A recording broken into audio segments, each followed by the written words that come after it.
She laughed at my clothes. It wasn't just a small, harmless chuckle. It was a sharp, cutting laugh that sliced through the air and made every head in the room turn toward me. I can still hear the sound of it, loud, metallic, dripping with contempt. And for a split second, I was back in grade school, the kid with the torn boots while the whole class laughed. But that night, it wasn't a teacher calling me out. It was Olivia, my daughter-in-law, the woman who married into my family and, little by little, made sure I knew I'd never belong in her world. That jacket, oh my God, Henry, it looks like you pulled it out of some thrift store from the 80s. Her words were wrapped in a wide smile, the kind that doesn't laugh with you but at you. And the people around us, David's friends, his coworkers, neighbors who loved to flaunt their success, laughed too. Not loud and open, but that sly, muffled laugh people do when they're enjoying someone else's humiliation. I sat there, frozen, hands pressed against my lap, eyes locked on the wine glass trembling between my fingers. I said nothing. My silence wasn't weakness, though in that moment it sure felt like it. Heat rushed to my face, burning my ears. I glanced at my son, David. He didn't laugh, but he didn't say anything either. He just dropped his eyes to his plate, pretending it hadn't happened. And that's when it hit me. I was alone. The room was still buzzing voices, clinking silverware,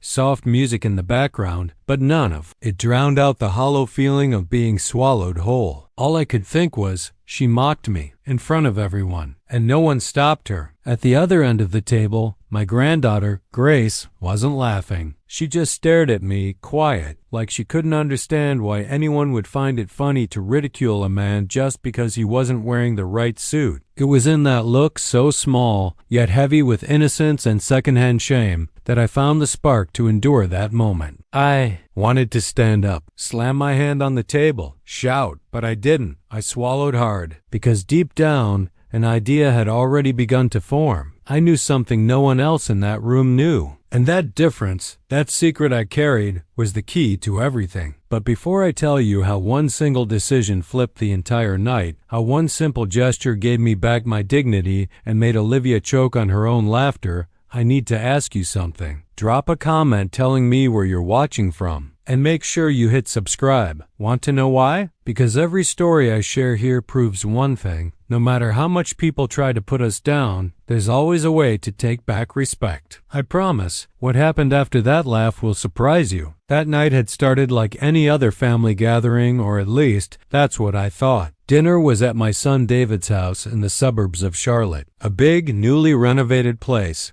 Every corner screaming status. The electronic gate opened, slowly as I pulled in. The yard was lit with strings of golden lights wrapped around the trees, as if to announce, someone important lives here. I parked my old sedan beat up from years on the road, but still reliable, beside a row of sleek black SUVs and shiny sports cars. That contrast alone felt like a cruel reminder. I was stepping into a world where I didn't belong. When I rang the doorbell, I could already hear the voices inside, laughter, music, clinking glasses. And then the door opened. Olivia. Perfect, as always. Like she'd stepped straight out of a catalog. A dark blue evening gown cinched at the waist with a gold belt. Her hair pulled into a flawless bun, not a single strand out of place. She smiled, but it wasn't a warm smile. It was cold, polite. Henry, glad you could make it. The way she said it was like a wrong note in a song, polite on the surface, but underneath, a trace of annoyance. I stepped inside. The air smelled of roast meat and spices. The living room was packed with well-dressed people, men in tailored suits, women in expensive dresses. Everything gleamed. Modern art on the walls, scented candles on the tables, even the napkins looked too expensive to actually use. And in the middle of it all was David. Gray suit, sharp tie, confident, commanding attention. Everyone hung on his words. For a brief moment,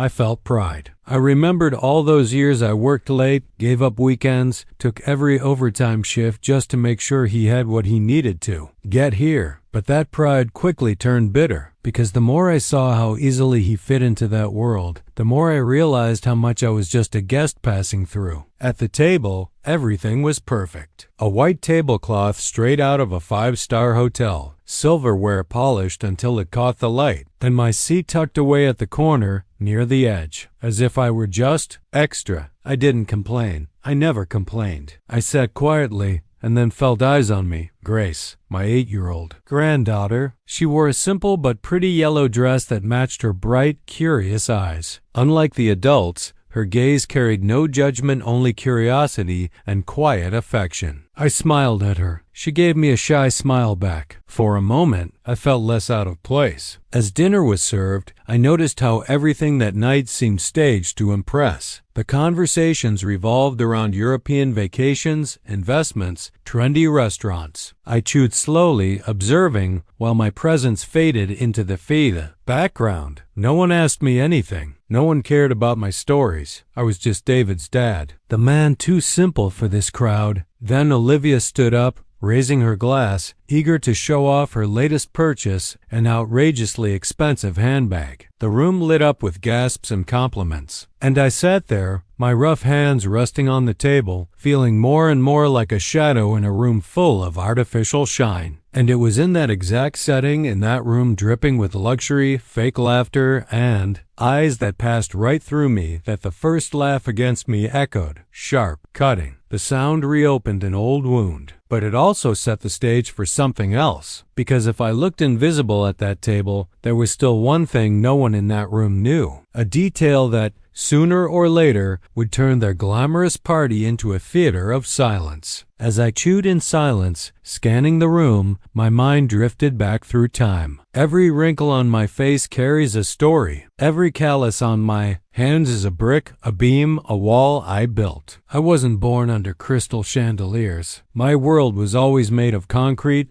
dust, and sweat. And even if today it looks like that world holds no value, it was that very world that built the foundation for David to have everything he has now. I remember the day he was born. The house we lived in had 2 bedrooms, peeling walls, and a leaky roof whenever it rained. I looked at that baby and swore he would never go through the same hardships I did. From that moment on, my life stopped being mine. Every drop of sweat, every aching muscle, every sleepless night, all of it had a purpose. I worked construction jobs from sunrise to sunset. I built houses for strangers, apartment buildings I could never afford to live in. But every paycheck went straight into savings for David. I remember leaving the job site with my boots soaked in concrete, cramming into a packed bus, getting home late, and still sitting next to him to help with his math homework. I didn't know the complicated formulas, but I knew how to teach him not to give up. The years went by. When David got into law school,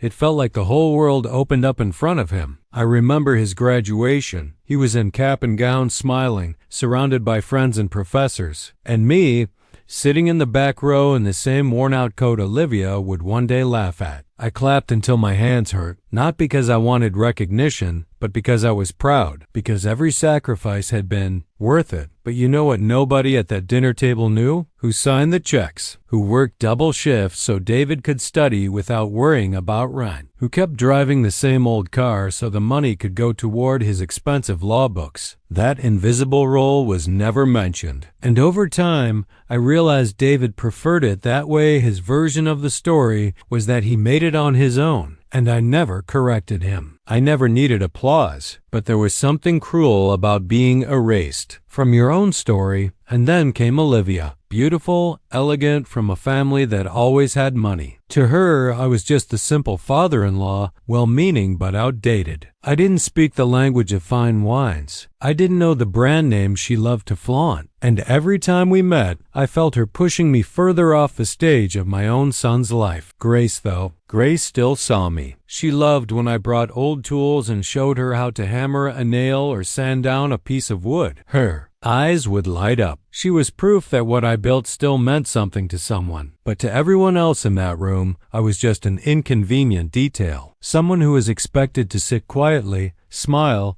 and be thankful for the invitation. And in that forced silence, I understood. My place had always been the foundation. The base never shows up in pictures of a house. No one takes photos of the cement buried underground, but it's what holds everything up. And there I was, sitting at the table, invisible, being mocked for the clothes I wore, while, without anyone knowing, I was the one holding up much of the luxury around me. Yes, because the truth Olivia had no idea about was this: that new handbag, the car she drove, the vacation she flaunted on social media, all of it, in some way, still passed through my hands, through a credit card that should never have been hers. And that secret, the one I had kept to myself until then, was proof my story wasn't finished. At that table, everyone saw just an aging man in simple clothes, silent, with hands worn by time. But inside me was still the strength of someone who built everything from the ground up. And sooner or later, they would see it. I was already used to Olivia's snide remarks. There was always some little comment, some glance, some stifled laugh. But that night she crossed a line. The dining room glowed like a stage. The chandelier hung low,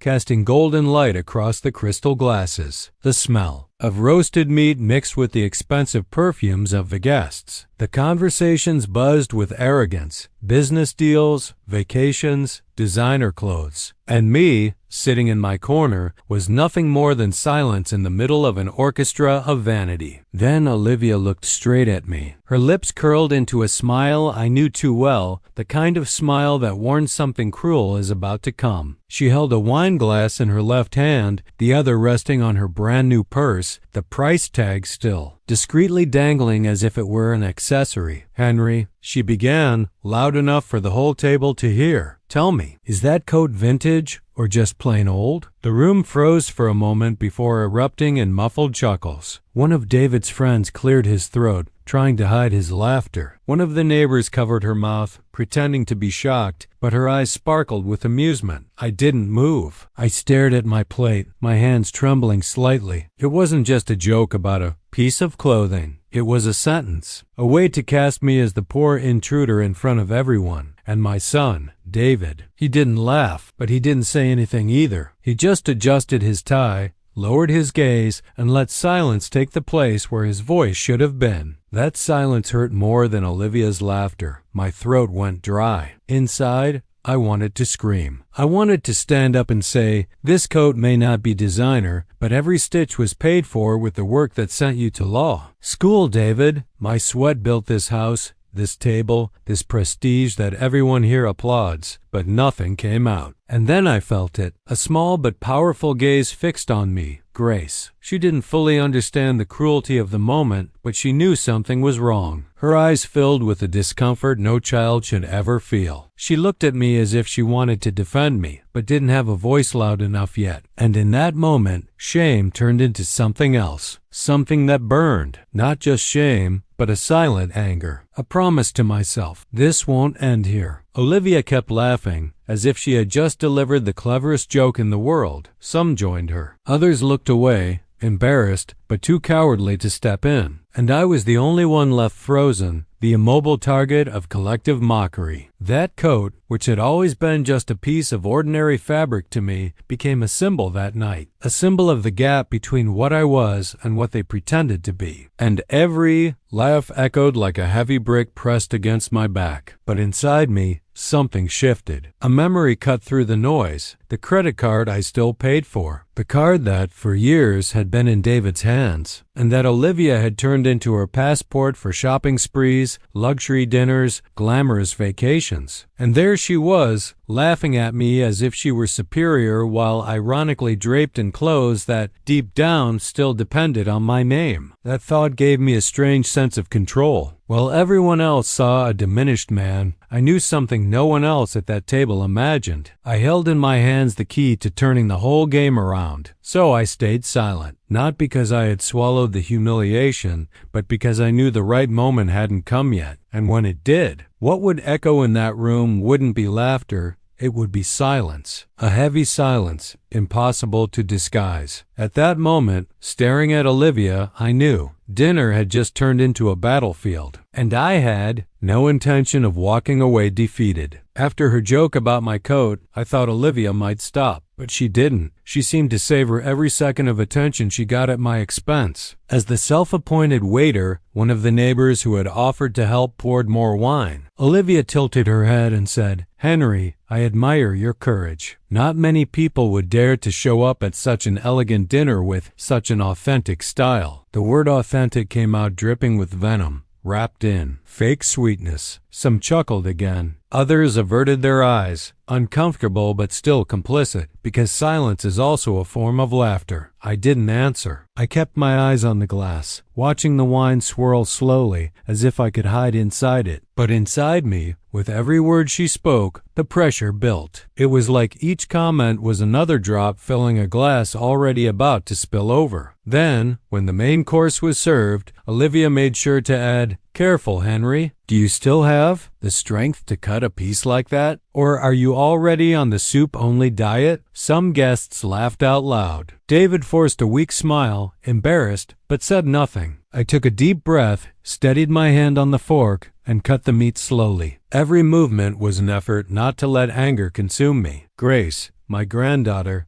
sat beside me. I felt her little hand touch my leg under the table. She didn't say a word, but that silent gesture spoke for her. "I'm with you, Grandpa." That tiny detail kept me from getting up and walking out right then. But Olivia didn't stop. She seemed to have found in me the perfect target to showcase her superiority to the guests. With every dish that came out, there was a new jab. When she noticed the paint stains on my hands, left from days of fixing an old fence, she smirked and said, "Wow, Henry, still messing with that kind of thing? I always tell David you should relax more, let professionals handle it. After all, it doesn't really fit this environment, does it?" The phrase "doesn't fit this environment" echoed in my head. It was as if she had opened the door and kicked me out, even though I was sitting right there. One neighbor whispered something to his wife, who stifled a laugh. That complicity hit me like a slap in the face. It wasn't just Olivia anymore. Little by little, everyone there was starting to see me the way she painted me, the unwanted intruder, and there was more. When she brought out a tray of imported desserts, Olivia looked straight at me and said, "I hope you like it, Henry. It's not homemade pudding, but I guess it'll do." Those words were the final blow, because pudding was my specialty. It was what Grace loved whenever she visited me. It was my simple way of showing love. And with one comment, Olivia managed to turn even that into a reason for mockery. I felt a knot in my throat. But instead of exploding, something else happened. While everyone laughed, while Olivia paraded her arrogance, a strange calm washed over me, as if I had suddenly realized I was only watching a badly rehearsed play, and the final act hadn't been written yet, because there was a secret in that room, a secret nobody imagined. While she laughed at me, mocking my clothes, my hands, even my pudding, I knew something that could flip the entire table with a single gesture. Olivia showed off her new handbag, bragged about her last trip to New York, and about reservations at restaurants most people could only dream of. But none of it would exist without one hidden detail: the extra credit card that had been in her name for years, but in reality was still mine. And the more she opened her mouth to belittle me, the clearer the truth became. She was nothing but a queen wearing a borrowed crown, and I held the power to snatch that crown away whenever I chose. That's why I stayed silent, not like a man who accepts defeat, but like a man waiting for the perfect moment to strike. And that night, in front of everyone, that moment was coming. After her last joke about my pudding, the room burst into muffled giggles. I didn't say a word. I didn't need to. While they laughed, I took a deep breath. Her laughter didn't realize it, but it was giving me ammunition. Each word was a knife she was sharpening herself without realizing it would be used against her. My mind drifted back in time. A few years earlier,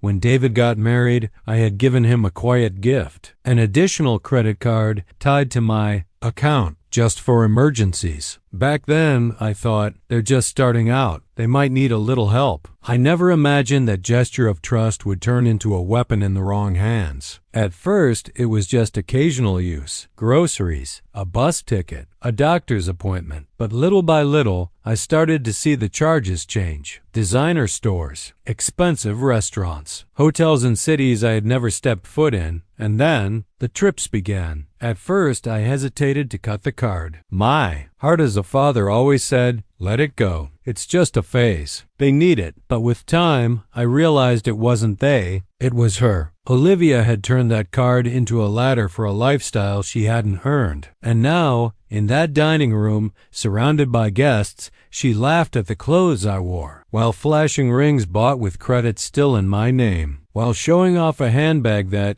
in reality, had come from my pocket, while bragging about reservations at restaurants I had never even dreamed of, paid for with a card she treated as if it were hers. That's when my anger turned into something else. It wasn't pain anymore. It was focus, a sharp clarity that made me breathe deep and think, it's time to return every humiliation. And I'll do it without yelling, without losing my calm, with just one gesture. As she talked, as the laughter echoed, I started noticing the details of the room like a director preparing for the climax of a film. The golden chandelier lighting up every glass. The guests' eager eyes, ready to laugh at the next joke. My son, tense, hiding behind cowardly silence. And Grace, steady, her eyes locked on me, waiting for the answer she knew would come. I placed my elbows on the table and felt the card inside the inner pocket of my coat. It was there, cold against my chest, silent, like a hidden weapon no one imagined. While they ridiculed me, I held in my hands the key to tearing down the entire facade of luxury Olivia paraded. And in that instant, I made my decision. I would not leave quietly like all the other times. I would not swallow it and pretend it didn't hurt. I would wait for the perfect moment. The moment when she was at the height of her showing off, convinced everyone was on her side. And then I would show the truth. With every minute that passed, I felt my calm growing. It was as if every word she spoke was just fuel for an engine that was already running. There was no more nervousness, no more shame, only silence. A silence charged with something they couldn't see, power. And I made myself a promise. When the turn came, it wouldn't just be a comeback. It would be a lesson. The kind that echoes in silence long after the party is over. That night, Olivia thought she was in control. What she didn't know was that by laughing at me, she was only setting the stage for her own downfall. I didn't need to script every word. I didn't need to rehearse. All I had to do was wait, because sooner or later, she would open the door herself. And when she did, I'd be ready. And for the first time that night, in the middle of all the humiliation, I felt something different inside me. A strange lightness, as if victory had already been written. I just had to turn the page at the right time. Dinner was already winding down when Olivia decided to shine even brighter. The lights were dimmer, candles flickered at the center of the table, and the wine had loosened everyone's tongues. She rose slowly, smoothing the shimmering blue dress under the chandelier, and lifted her wine glass like a queen about to make a toast. I want to thank you all for being here tonight. It's so wonderful to gather with successful people who truly understand the value of life's finer things, she said, flashing that practiced smile around the room. Some applauded, others smiled approvingly. I just sat there, watching. The moment I had been waiting for was finally approaching. Then Olivia set her glass down and picked up her brand new handbag from beside her chair. She lifted it like a trophy, slowly turning it so everyone could see the golden logo. This is my latest achievement. Not everyone can afford something like this. Her words hit the table like a verdict. Some guests sighed in admiration. Others exchanged knowing glances, feeding into the aura of status she craved so much. But me, I felt a chill run down my spine. Not from fear, from certainty. My moment had arrived. Calm washed over me. I set my glass aside, planted my hands on the table, and rose slowly. The creak of chairs and the sudden silence betrayed how unexpected my movement was. Everyone stared as if I were about to make a mistake. I took a deep breath and, looking straight at Olivia,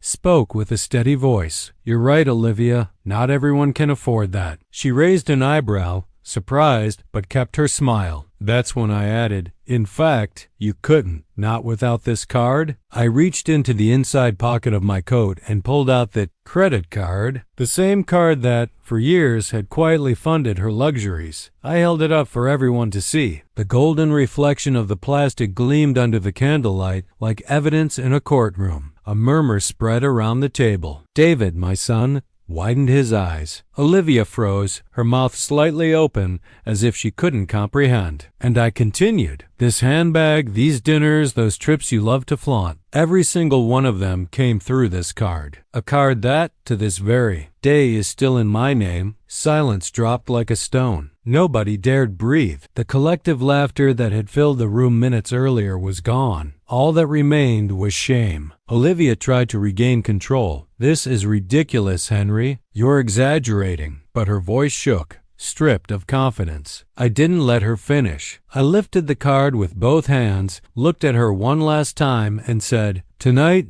you mocked my clothes. Tomorrow, you'll learn how to live without my credit." And in front of everyone, I bent the card and snapped it in half. The sharp crack of plastic breaking echoed louder than any laugh that night. Olivia went pale. David buried his face in his hand, not knowing where to look. Some guests held their breath. Others turned away, unable to face the scene. And Grace, my granddaughter, smiled discreetly. A small knowing smile, as if to say, "That's it, Grandpa." I placed the broken pieces on the table and sat back down. I didn't need to say another word. The silence in the room said it all. The power had shifted. The sound of that card breaking still rang inside me. A dry crack, small to anyone listening from the outside, but deafening to me. As if, in that instant, years of silence, years of swallowed humiliation had shattered along with that piece of plastic. The table stayed frozen. No one dared raise their voice. The laughter that once filled the air had evaporated. The candles flickered in silence, casting shaky shadows across ashamed faces. Olivia stood there as if she had lost her breath. Her wide eyes searched for a way out,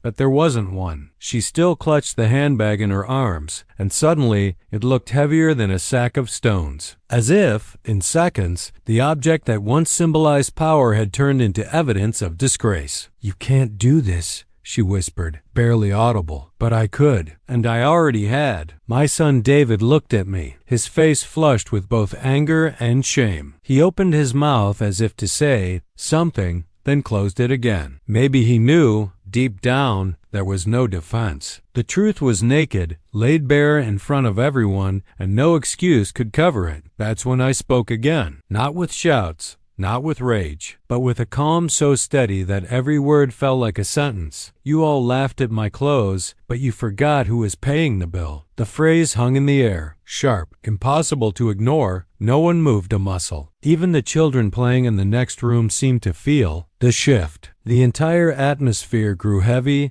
dense, as if the walls themselves had stopped to listen. I leaned forward slightly, locking eyes with Olivia, and added, "The respect I deserve isn't written on a clothing label. It's in the history you all pretend not to see." She looked away. For the first time that night, she had no response, no joke, no sarcasm, no laugh. The woman who always had the last word was now silent before me. The guests exchanged uneasy glances. Some cleared their throats. Others fiddled with their glasses just to break the tension, but the silence held. It was stronger than all of them. I felt my heart pounding in my chest, not from nerves, but from relief. It was as if, after years of sitting in the shadows, I had finally stood up. And then Grace quietly reached for my hand under the table. I looked at her and saw her eyes shining. She didn't say a word, but her shy smile gave me the certainty that I had done the right thing. That small gesture was all. The proof I needed. The turning point was complete. Olivia tried to compose herself. She smoothed her dress, fiddled with her hair, but every movement betrayed her insecurity. There was no audience left to laugh at her jokes. No stage left for her arrogance. Only the weight of the truth. I took a deep breath, lifted my head, and finished. Tonight, I didn't bring designer clothes. I only brought my dignity, and that no one here can take from me. The words dropped like a stone into the still lake of silence. Some guests nodded quietly. Others looked at me with respect, maybe for the first time. And in that moment, I realized the turning point hadn't been just against Olivia. It was against every gaze that had belittled me, against every complicit silence, against every stifled laugh. That broken card wasn't just plastic. It was the symbol of an ending, the symbol that I no longer had to sustain those who ridiculed me, the symbol that finally I had chosen myself. That night, the power shifted hands, and I hadn't needed to yell or fight or show off. Just one sentence, short, memorable, irreversible. After I snapped the card and spoke those words, dinner was never the same. The room, once filled with laughter and cheerful conversation, turned into a cemetery of uncomfortable silences. The candles still burned, the wine was still on the table, but nobody dared raise a glass again. It was as if every guest understood they had just witnessed something bigger than a family quarrel. Olivia sat frozen. She tried to force a smile, but her eyes betrayed her. They were clouded with rage. She smoothed her handbag in her lap as if she could still hide the symbol of her humiliation. But she couldn't. The mask had fallen in front of everyone. My son David looked smaller that night, shrunken in his chair, unsure whether to meet my eyes or stare at his plate. I watched his pride drain away, along with the shame of not having defended me, and yet I said nothing to him. Not then, because I knew the harshest punishment wouldn't come from me, but from his own conscience. The guests began to stir. A cough here, an excuse there. One couple rose first, mumbling something about an early morning. Soon, the rest followed. In less than 10 minutes, the crowded room had emptied into hurried goodbyes and embarrassed glances. When the door closed and only the three of us remained, the silence grew heavier. Olivia broke it first. "You had no right?" she said, her voice trembling, but the sentence died before it finished. I only looked at her, and my silence was the answer she didn't want. David finally spoke. "Dad, why didn't you tell me about the card before?" The question came out weak, almost childlike. I took a deep breath before replying. "Because I didn't want to embarrass you, but tonight I realized silence only feeds disrespect." He lowered his eyes again. There was no defense, and he knew it. In the days that followed, the ripples spread quickly. Some neighbors whispered about it. Others, who always laughed at Olivia's jokes, now greeted me with a strange respect. As if forced to rethink the image they had of me, social proof had shifted. Suddenly,